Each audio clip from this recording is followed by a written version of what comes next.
Today I am going to taking class about bladder irrigation. Topic: definition, purpose, general instruction, articles required, procedure, complications.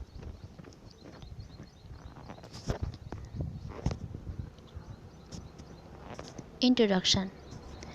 Bladder irrigation is a procedure to wash out the inside of the bladder. Flushing the augmented or neobladder is sometimes needed to remove the excess mucus that is created by the intestine that is now in the bladder. This helps the urine to drain freely through the catheter and keep the catheter from being blocked with mucus. Helps to prevent infections and stones. Bladder irrigation helps remove and prevent blood clots in your bladder. Bladder irrigation may be needed after bladder or prostate surgery. Chemotherapy and radiation can also cause blood clots in your bladder. Now, definition. Bladder irrigation is flushing out the bladder. A tube called urinary catheter is put into the bladder through the urethra, or the catheter is connected to a bag of sterile water or salt solution which flushes out any clots of blood after surgery. Now, purpose. To cleanse the bladder from decomposed urine, bacteria, excess of mucus and blood clots, and to maintain the patency of the urinary catheter. Next point. To remove congestion and pain in case of inflammatory condition by the application of heat. Next point. To promote healing. To prevent or treat infection, example cystis. To flush clots and debris out of the catheter and bladder. Solution used for bladder irrigation. Point number 1. Next, distilled water. Point number 2. Normal saline. Point number 3. Glucose solution 5%. Point number 4. Boric acid 2%. Point number 5. Potassium permanganate in 10,000. Point number 6. Silver nitrate 1 in 5,000. Astringent. Now, method.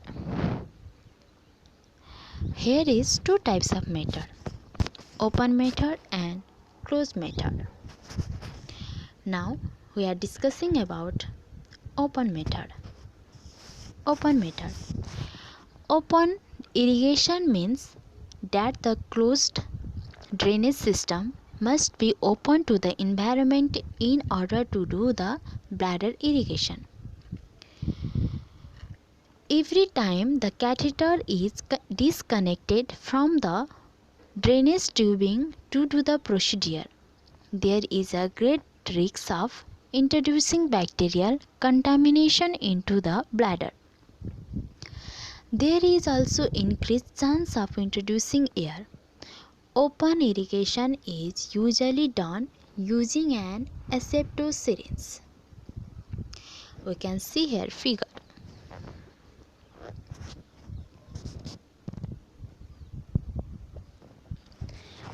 Closed method. Now, closed method. To avoid the hazard of bacterial contamination present in the open system of bladder irrigation, the closed system of bladder irrigation is practiced at present. Closed system can be continuous irrigation or an intermittent irrigation. The patient will have a urinary catheter put through the urethra and a suprapubic catheter. The apparatus used for IV infusion can be used in this method. The apparatus used for IV infusion can be used in the method.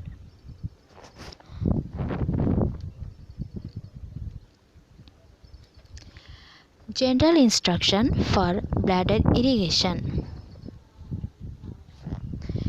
should not be done without written order. Should not be done without written order.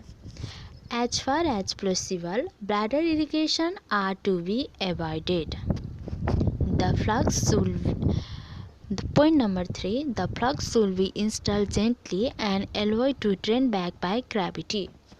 Point number 4. The safest and most effective means of irrigating the urinary system is by internal irrigation. Point number 5.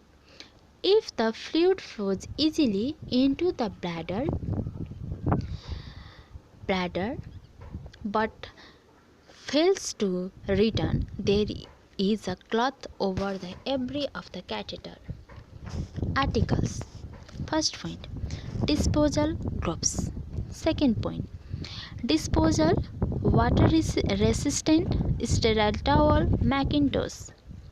Third point, infusion tubing. Fourth point, sterile antiseptic swipe. Fifth point, IV pole. Sixth point, kidney basin. Now we can discuss about procedure. Nursing action. Point number 1. Check physician order and nursing care plan for type, amount and strength of irrigating fluid and region for irrigation. Point number 2. Prepare the patient. Next, rationally, clear explanation, reduce anxiety. In point number 2, inside that, explain the procedure and its purpose to the patient. Rationally, empty the bag allows for more accurate measurement of urinary output after irrigation. Nursing action. Provides for privacy and drops the patient. Empty, measure and record the amount and appearance of urine present in the urine bag. Rationally, assessment of character of urine helps in obtaining a baseline assessment data for later comparison. Point number 3. Prepare the equipment. Inside that, wash hand. Connect the irrigation infusion tubing to the irrigating solution and flush the tubing with solution. Connect the irrigation tubing to the input part of the three-way catheter.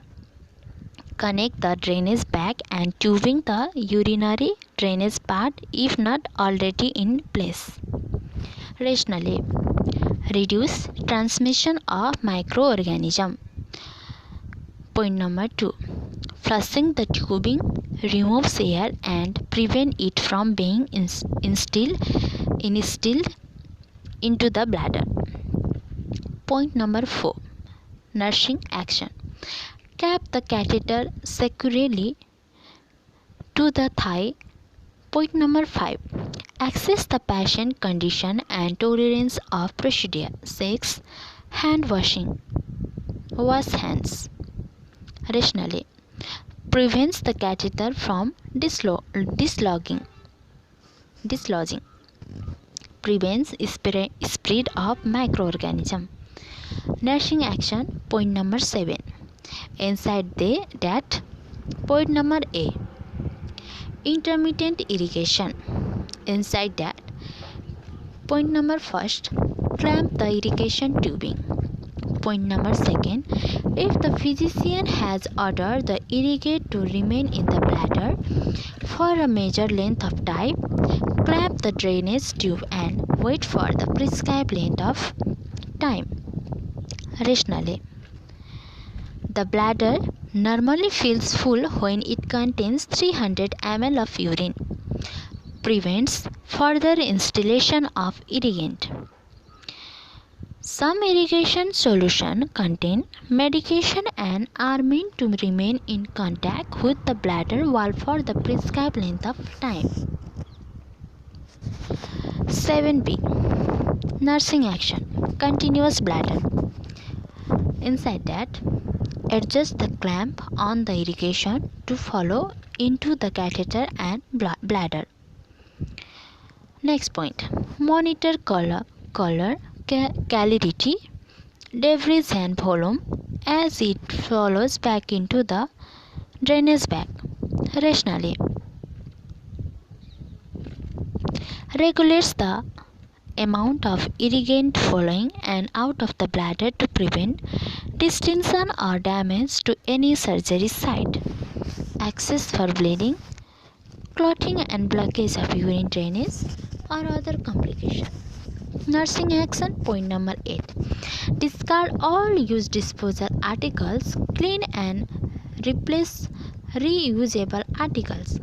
Point number 9. Record procedures in nurse's record. Now, complication. Allergic reaction to the material used in the catheter.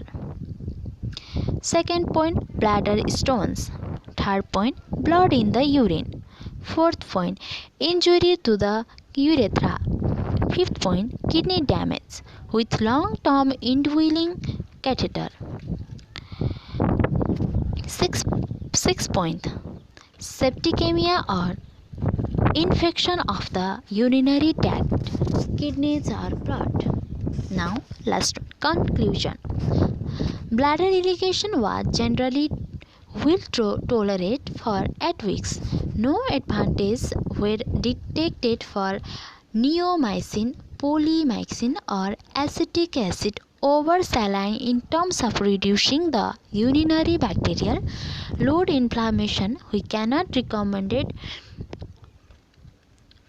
bladder irrigation as means of treatment for bacteria in person with neurogenic bladder. Keywords: neurogenic bladder, spinal cord injuries, bacteria, urinary tract infection, irrigation, acetic acid, neomycin, polymyxin. Thank you.